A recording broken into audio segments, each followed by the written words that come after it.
रूस और यूक्रेन के बीच फंसे भारतीय छात्र छात्राओं को सरकार जल्द से जल्द वापस लाने के लिए ज्ञापन दिया है। रूस और यूक्रेन में भयानक जंग चल रही है और हमारे देश के बच्चे जो अध्ययनरत यूक्रेन में प्रवास कर इस समय उनकी जान खतरे में है। युद्ध की सूचनाएं एक माह से मिल रही थी कि रूस और यूक्रेन में कभी भी जंग आरंभ हो सकती है।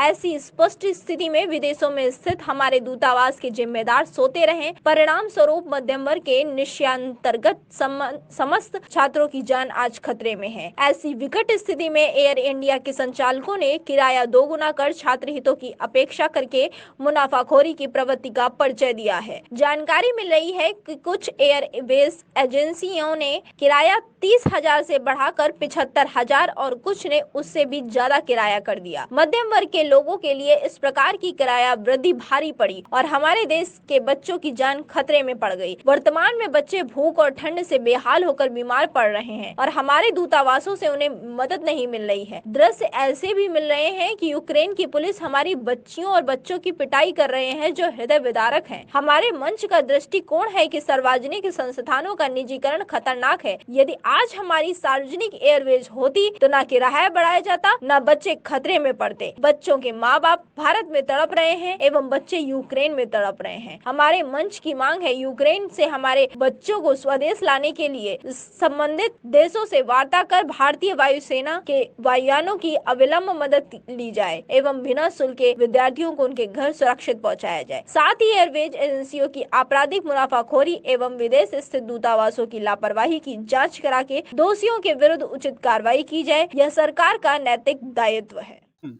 जनरल सेक्रेटरी भारत रक्षा जन सुरक्षा मंच और हमारे माननीय अध्यक्ष जी हमारे साथ में नरेंद्र यादव जी हैं। जैसा कि आप लोगों को विदित होगा कि यूक्रेन और रूस में इस समय भयानक युद्ध चल रहा है।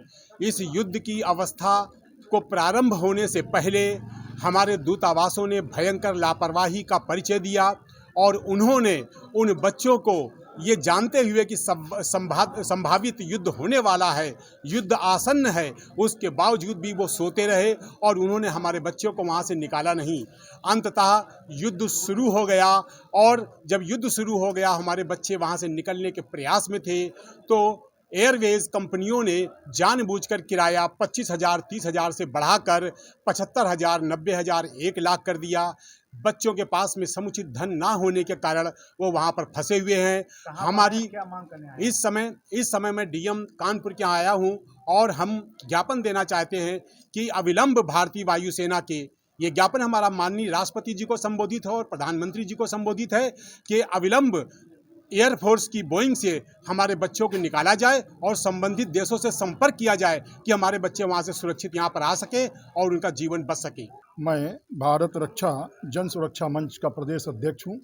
हमारे बगल में हमारे साथी जो राजेश गौतम जी मंच के प्रदेश महामंत्री हैं। आज आप कहाँ पर आए, क्या ज्ञापन? इस समय हम लोग जिलाधिकारी कानपुर नगर के कार्यालय में अपना ज्ञापन देने के लिए आए हैं।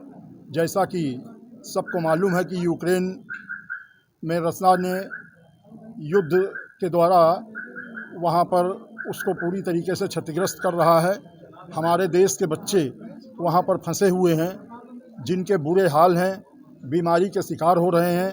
भारत सरकार की लापरवाही की वजह से, प्रधानमंत्री जी की लापरवाही की वजह से उन बच्चों को स्वदेश अपने वापस अभी तक नहीं लाया गया है। जबकि एयर इंडिया ने निजीकरण के पूर्व 25,000 रुपया किराया लिया था। आज निजीकरण के बाद जो दुष्परिणाम हम लोगों को सामने देखने पड़ रहे हैं कि उनको 80,000 और 90,000 रुपया उनसे किराया लिया जा रहा है। हमारे मंच की मांग है कि प्रधानमंत्री जी भारत सरकार के खर्चे पर भारत सरकार के विमानों से उन बच्चों को स्वदेश वापस बुलाएं ताकि उन बच्चों का भविष्य और उनका जीवन सुरक्षित रह सके।